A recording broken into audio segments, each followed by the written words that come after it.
For instance, there's info coming out of the Packers that last draft, they wanted to trade up and get Justin Jefferson. Now, Rappaport tweeted Jordan Jefferson, so we might be thinking of somebody different. He did eventually correct himself. Okay, so we didn't know. It might have been somebody. But they were going to trade up to get Justin Jefferson, obviously the MVP, almost rookie wide receiver for the Vikings last year.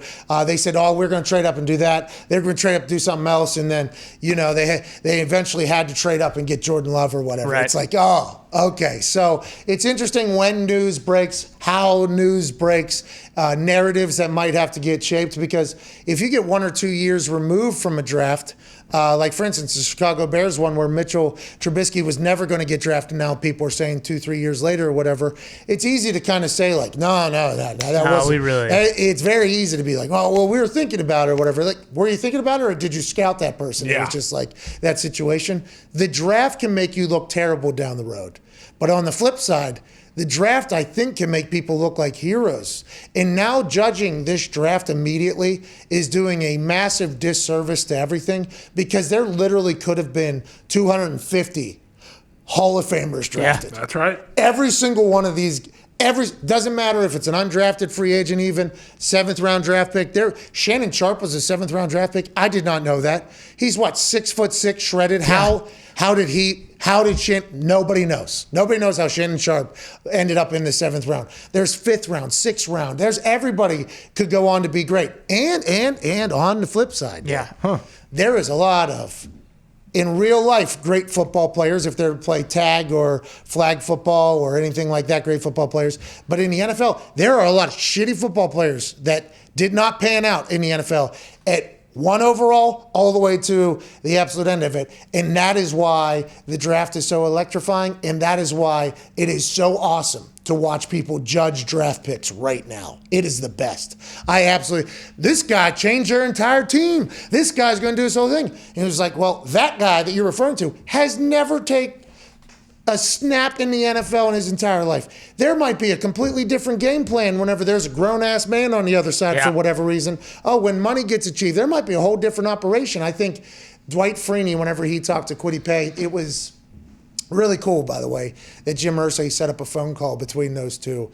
And at the beginning, it's kind of like, it's awesome, congratulations, I'm going to give you my number, hit me up or whatever. And then Freeney dropped like some real game at the end of this thing. He was like, after the celebrations and after your friends and family, and by the way, very important, you should enjoy that. That is a massive part of it. It's just going to be you, your stance, your get off, your whole thing.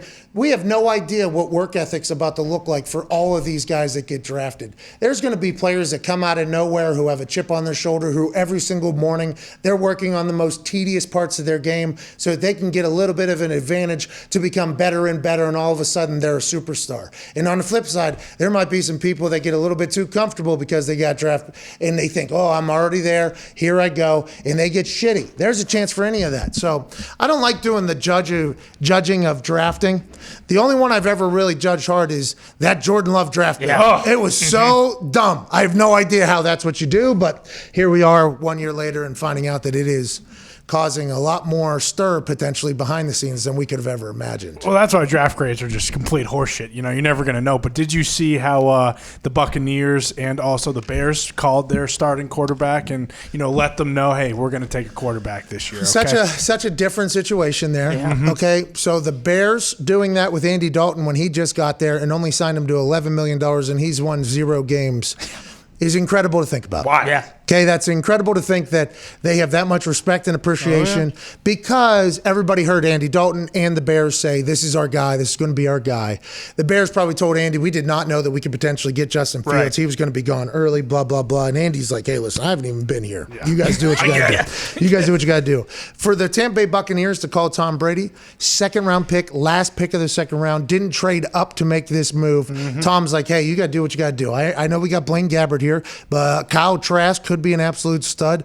Who knows how I've signed for 2-3 years. Second round draft picks have definitely sat behind guys for 2-3 years. I mean, these are things that could happen. No big deal. That's why whenever you try to compare that type of situation to another situation, it's hard to do that because no heads up, no nothing, and trade up into the first round to get a quarterback whenever you didn't even have to. So, I mean, that is tough. It's a tough situation. It's a tough situation, but you know what? Packers have done everything they can. That's right. Well, that's what some people are starting to say. Well, that's what I'm saying is, like, do we even know? I mean, from all the stuff we're hearing, like, the Packers may have let Rodgers know they were going to get a quarterback, 3 months in advance last year. I mean, because it seems seems like, after the season now that, listen, hey, they're doing everything they can. They're begging, they're pleading, whatever he wants, we'll give it to him. But just, that wasn't the case 3 months ago, 4 months ago.